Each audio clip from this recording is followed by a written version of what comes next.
जरा सोचो, तुम बिना खाने और पानी के एक अनजान कमरे में फंस जाओ और वहां से बाहर निकलना लगभग नामुमकिन सा लगे।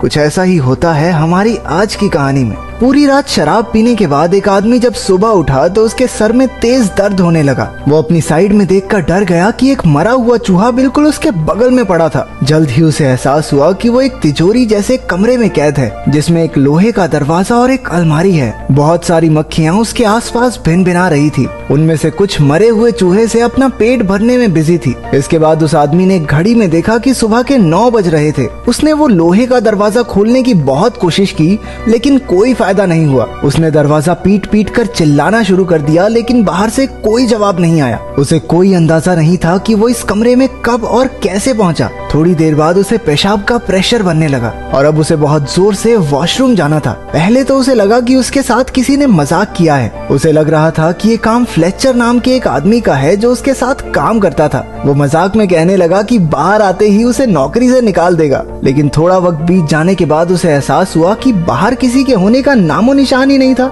उसने जेब से अपना फोन निकालकर फ्लेचर को कॉल लगाई, लेकिन वहाँ सिग्नल ही नहीं थे। इसका सीधा मतलब ये था कि बाहरी दुनिया से उसका संपर्क पूरी तरह टूट चुका है। उसने कमरे में मौजूद उस लोहे की अलमारी को भी खोलने की कोशिश की, लेकिन वो भी पूरी तरह बंद थी। कमरे में चलकर उसने छिपे हुए कैमरे भी ढूंढने चाहे, लेकिन वहाँ ऐसा कुछ नहीं था। अब उसकी समझ में कुछ नहीं आ रहा था और धीरे धीरे उसका चिड़चिड़ापन गुस्से में बदलने लगा। उसने जोर जोर से अपने कलीग्स पर चिल्लाना शुरू कर दिया। गुस्से से भरकर उसने अपनी बेल्ट उतारी और लोहे का दरवाजा पीटने लगा। कुछ देर बाद वो थक कर रुक गया, क्योंकि उसने एक दिन से कुछ खाया भी नहीं था। उसने चिल्लाकर कहा कि अगर उसे बाहर नहीं निकाला तो वो सबको पुलिस के हवाले कर देगा, लेकिन फिर भी बाहर से कोई जवाब नहीं आया। पूरा एक दिन बीत गया था। अब उसने नींद से उठकर अपना फोन चेक किया, लेकिन फोन भी उसके हाथ से छूटकर नीचे गिरकर टूट गया। वहाँ ना खाना था ना पानी, इसलिए जिंदा रहने के लिए उसे कुछ तो करना ही था। उसने अपना जूता उतारा और मजबूरी में उसी में पेशाब करके पी गया। अकेलेपन और भूख की वजह से अब वो पागल सा होता जा रहा था। अचानक उसे ऊपर लगी ट्यूबलाइट में एक चाबी दिखाई दी। उसने तुरंत लाइट तोड़कर चाबी बाहर निकाली।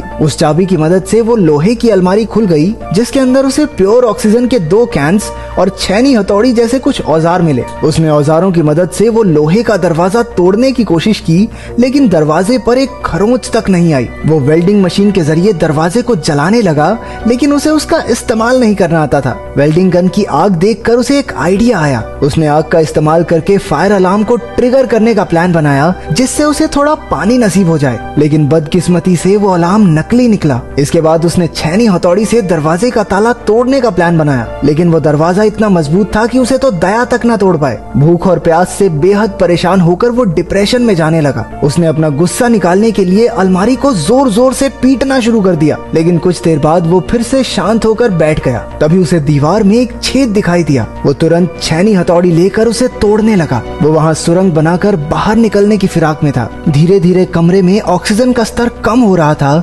इसलिए उसने प्योर ऑक्सीजन ले ली, लेकिन फिर उसके शरीर में ऑक्सीजन की मात्रा बढ़ जाने से उसे चक्कर आने लगे। उसने ऑक्सीजन कैन बंद किया और उसकी नजर उस मरे हुए चूहे पर लगे कुछ कीड़ों पर पड़ी। अब जिंदा रहने के लिए उसे बियर ग्रिल्स बन के वो कीड़े मकोड़े भी खाने पड़े। पेट पूजा के बाद उसने सुरंग बनाने का काम जारी रखा। काफी मेहनत के बाद उसने वो छेद बड़ा कर दिया और उसे दीवार के अंदर मौजूद लोहे के सरिये दिखाई देने लगे। उसने वेल्डिंग गन की मदद से वो सरिये काटे और दीवार को तोड़ना जारी रखा। कुछ ही देर में वहाँ से रोशनी आने लगी, जिसे देखकर वो खुशी से झूम उठा। अब छेद इतना बड़ा हो चुका था कि वो उससे बाहर निकल जाए, लेकिन जैसे ही वो उस दीवार के उस पार गया, उसके पैरों तले जमीन खिसक गई। वो बाहर की दुनिया में नहीं बल्कि वैसे ही एक और कमरे में आ चुका था। उसकी सारी मेहनत बर्बाद हो गई थी। वो निराश होकर पागलों की तरह लोहे का दरवाजा पीटने लगा। थोड़ी देर बाद शांत होकर उसने इधर उधर नजर दौड़ाई। कमरे के एक कोने में एक लाल रंग का ताबूत रखा था। उसने ध्यान से ताबूत का ढक्कन हटाया और उसके अंदर एक सुंदर सी लड़की को देखकर उसकी आंखें खुली की खुली रह गई।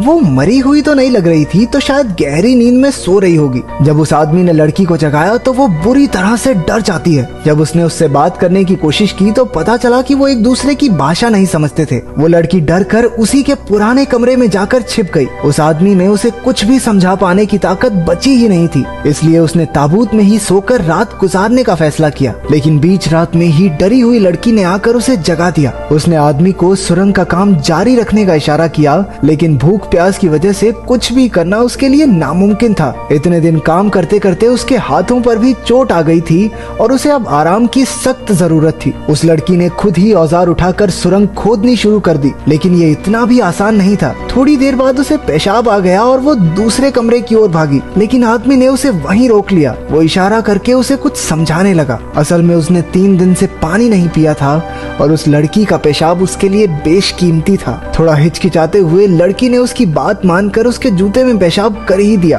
अपनी जान बचाने के लिए उसे ये वाहियात काम भी करना ही पड़ा। हालांकि वो लड़की उसकी भाषा नहीं समझती थी, लेकिन आदमी को देखकर वो ये समझ चुकी थी कि यहाँ जिंदा रहने के लिए क्या करना होगा। फिर आदमी उसे कीड़े खाने भी सिखाने लगा, लेकिन वो कीड़े खाने से साफ मना कर देती है। इसके बाद आदमी उस कमरे की दीवार पर छेद करने के काम में लग गया, लेकिन काफी वक्त लगे रहने के बाद भी वो छोटा सा ही छेद कर पाया। इसे देखकर वो लड़की निराश होकर रोने लगी। ये दीवार टूटती क्यों नहीं है? टूटेगी कैसे, अंबुजा सीमेंट से जो बनी है। आदमी ने एक गाना गाकर उसे शांत किया और वो भी उसके साथ गाने लगी, लेकिन तभी गलती से उस आदमी के हाथ पर हथौड़ा लग गया। लड़की ने तुरंत अपने सर का कपड़ा निकालकर उसके जख्म पर लगाया। देखते ही देखते उनमें दोस्ती हो गई और दोनों इकट्ठे खोदने का काम करने लगे। अचानक लोहे के दरवाजे का ताला अपने आप घूमने लगा। दोनों भागकर उसकी ओर गए, लेकिन ताला फिर से पहली वाली जगह पर आ गया। काफी देर ट्राई करने के बाद उन्हें समझ आ गया कि जब तक वो दरवाजे से पीठ करके रखेंगे तब तक ताला खुलता रहेगा। धीरे धीरे वो पीठ करके दरवाजे के करीब पहुंचे। आखिरकार इस तरकीब से दरवाजा खुल गया और दोनों तीसरे कमरे में पहुंच गए। बदकिस्मती से ये भी वैसा ही सेम कमरा था जहां एक खाली कब्र रखी गई थी और पहले जैसा ही लोहे का दरवाजा भी था। लड़की ने समझदारी दिखाई और जल्दी से पिछले कमरे से सारे औजार उठाकर ले आई। उन्होंने इस दरवाजे को भी पहले की तरह खोलने की कोशिश की, लेकिन वो जो भी करते दरवाजा बंद ही रहता। अब उनके पास कब्र खोदकर सुरंग बनाने के अलावा कोई रास्ता नहीं बचा था। अब उस आदमी के शरीर में बिल्कुल ताकत नहीं बची थी और वो चक्कर खाकर गिर पड़ा। लड़की अब भी ठीक थी क्योंकि उसने इतना काम नहीं किया था। अब आदमी के शरीर में बुखार आना शुरू हो गया। तभी उसे उन्हें कैद करने वाले की असली इच्छा का एहसास हुआ। आदमी को लगा कि उन्हें कैद करने वाला उन दोनों को एक दूसरे का कत्ल करते हुए देखना चाहता है, इसलिए बाहर निकलने के लिए उनमें से एक को मरना होगा। कमरे में रखी कब्र ही उनमें से एक की मंजिल है। सारी मुसीबत खत्म करने के लिए आदमी ने लड़की का खून करने के बारे में सोचा, लेकिन वो ऐसा कर नहीं पाया। अब उसकी जिंदा रहने की सारी उम्मीद और इच्छा खत्म हो चुकी थी, इसलिए उसने खुद को ही कब्र में लेटा लिया और मौत का इंतजार करने लगा। लड़की ने उसे थप्पड़ और घूंसे मारकर जगाए रखने की कोशिश की, हालांकि आदमी में कोई हलचल नहीं हुई। उसने आदमी को कब्र से बाहर निकाला और उसे जमीन पर लेटाकर सुलाने लगी। अब वो भी सबसे तंग आ गई थी, इसलिए वो दरवाजे पर जाकर चिल्लाने लगती है, लेकिन बाहर से चूं तक की आवाज नहीं आई। अब उसे भी कोई रास्ता नहीं दिख रहा था। आखिरकार उसने अपने आंसुओं से आदमी की प्यास बुझाई। अगर वो मर गया तो वो भी ज्यादा देर तक बच नहीं पाएगी। कुछ देर बाद उसने अपने कपड़े उतारने शुरू कर दिए। बेहोशी की हालत में भी आदमी को समझ आ गया कि वो क्या कर रही है। लड़की के छूने से वो भी हल्का हल्का जागता रहा। जैसे तैसे लड़की ने पूरी रात उसे जगाए रखा। कुछ देर बाद दोनों थक कर जमीन पर सो गए। थोड़ी देर बाद जब आदमी की आंख खुली तो उसने देखा कि लड़की उसके पास ही सो रही थी। रेंगते हुए वो दूसरे कमरे तक गया और ताबूत से कपड़ा निकाल कर उसने लड़की को उड़ा दिया। इसके बाद वो कमजोरी से एक बार फिर बेहोश हो गया। तभी उसे ताले के घूमने की आवाज सुनाई दी।